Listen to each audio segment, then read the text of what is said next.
Hello friends, welcome to Recharge Kitchen. पता है, जब भी हम मॉर्निंग या इवनिंग में चाय लेते हैं और तो चाय के साथ ना कुछ हमारे साथ क्रिस्पी ही होता है। तो चाहे वो हमारी खारी हो या टोस्ट हो, तो इस तरह का ही स्नैक्स हमारे साथ होता है। तो आज मैं उसी की तरह ही खारी ही बना रही हूँ, बट खारी वाली शेप नहीं लूंगी, लेकिन कोई और शेप में बना रही हूँ। तो चलिए स्टार्ट करते हैं। खारी को बनाने के लिए इस स्लरी को बनाना बहुत ही ज्यादा इम्पोर्टेंट है। इस स्लरी को हम साटा बोलते हैं। इसको बनाने के लिए आपको घी लेना है और उसमें आप कॉर्नफ्लावर को मिला करके इस तरह की कंसिस्टेंसी का बना लीजिएगा। अब मैंने जो आटा है वो पहले ही गूंथ लिया था, क्योंकि मुझे अर्जेंट कहीं जाना पड़ा तो मैं वीडियो रिकॉर्ड नहीं कर पाई। इस आटे को ना सिर्फ मैंने मैदा और जो घी है, घी का मोहन लगाया है, थोड़ा सा सॉल्ट डाला है, अजवाइन डाली है और उसी के साथ ही मैंने इसमें कसूरी मेथी को भी डाला है। इन सारी चीजों को मिक्स करके इसका एक आटा गूंथ लेंगे। और जो आटा गूंथना है वो आपको बिल्कुल भी बहुत ज्यादा हार्ड नहीं गूंथना है। जैसा हम मटरी के लिए गूंथते हैं, नमक पारे के लिए गूंथते हैं, उसी तरह का ही आटा हमको गूंथना है। और गूंथने के बाद देखिएगा, इतना बड़ा मैंने एक बेल लिया है रोटी। इसके बाद क्या करेंगे, जो हमने स्लरी बनाई है उस स्लरी को चारों तरफ अच्छे से लगा लेंगे। याद रखना है कि स्लरी भी आपको बहुत ज्यादा नहीं लगानी है, अदरवाइज वो बिल्कुल भी आपको अच्छी नहीं लगेगी जब उसका टेस्ट आएगा। तो देखिएगा, इस तरह से फिर फोल्ड करेंगे और फोल्ड करने के बाद इस तरह से और फोल्ड करेंगे और इस तरह से अब इसको लंबा लंबा बेल लेंगे। अगर आप स्क्वायर शेप में बना रहे हैं तो आप इस तरह से बेलने के बाद उसको स्क्वायर कट कर सकते हैं, बट मैं स्क्वायर शेप में नहीं बना रही हूं।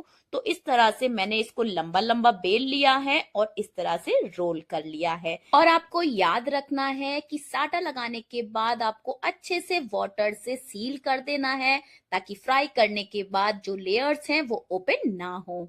तो देखिएगा, यहाँ पर मेरा एक रोल रेडी हो चुका है और इस तरह से उसके बाद मैं इसको कट कर लूंगी। और कट करने के बाद हमको क्या करना है वो मैं आगे अभी आपको बताऊंगी। तो देखिएगा, यहाँ पर मेरे सारे के सारे कट हो चुके हैं और अब क्या करेंगे, अब हमको हथेली की सहायता से इस तरह से थोड़ा थोड़ा सा प्रेस कर लेना है।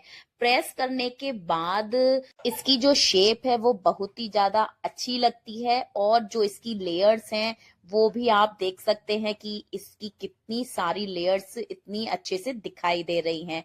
तो आप इस तरह से इसको रेडी कर लीजिएगा। अभी जो मेरी मठरी है वो थोड़ी सी कम थी, यानी कि बहुत ज्यादा थोड़ी थी, तो इसलिए मैं एक और रोल बनाऊंगी और फिर उसके बाद उसको फ्राई करूंगी। तो देखिएगा, यहाँ पर मेरा एक और रोटी बड़ा सा रेडी हो चुका है। अब इसके बाद मैं यहाँ पर इस स्लरी को लगाऊंगी और इसको अच्छे से चारों तरफ फैला दूंगी।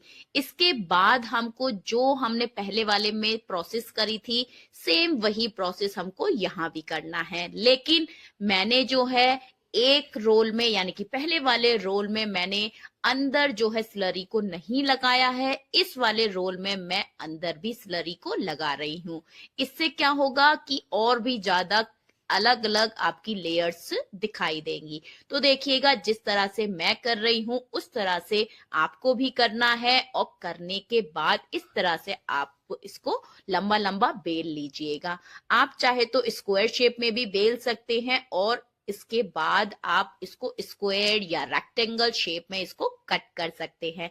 मैं यहाँ पे रोल वाला शेप बना रही हूँ, इसलिए मैंने दोनों की दोनों ही रोल वाली शेप में ही बनाए हैं, ताकि जो मेरी जो खारी हैं वो सारी की सारी सेम दिखे।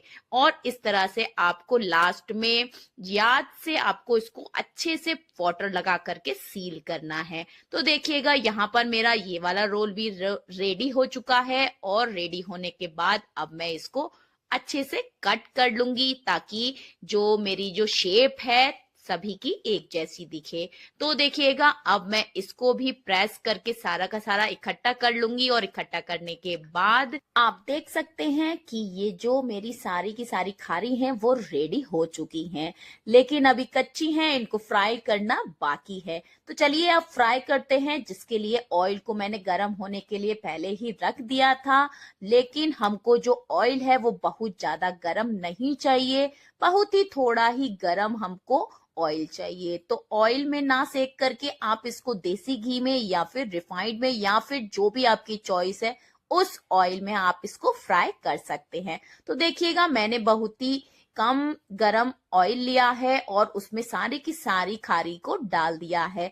अब इनको ऊपर आने तक आप बिल्कुल भी मत हिलाइएगा, और ऊपर जब आ जाए सारी की सारी, फिर इसको आप अलटते पलटते गोल्डन कलर आने तक इनको फ्राई कर लीजिएगा। गोल्डन कलर आने तक फ्राई करना है और इनको क्रिस्पी होने तक आपको फ्राई करना है, और आपको इसको लो टू मीडियम फ्लेम पर ही गोल्डन और क्रिस्पी होने तक फ्राई करना है।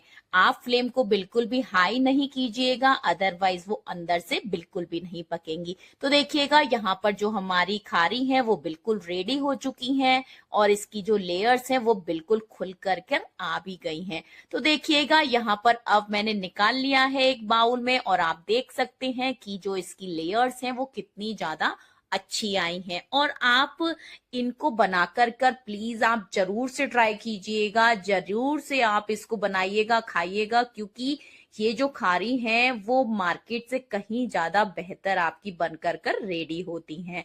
और देखिएगा इसकी जो लेयर्स हैं वो कैसे एक एक कर अलग हो चुकी हैं। और मैं आपको दूसरा वाला भी दिखाती हूँ कि इसकी भी लेयर सारी की सारी दिखाई दे रही हैं।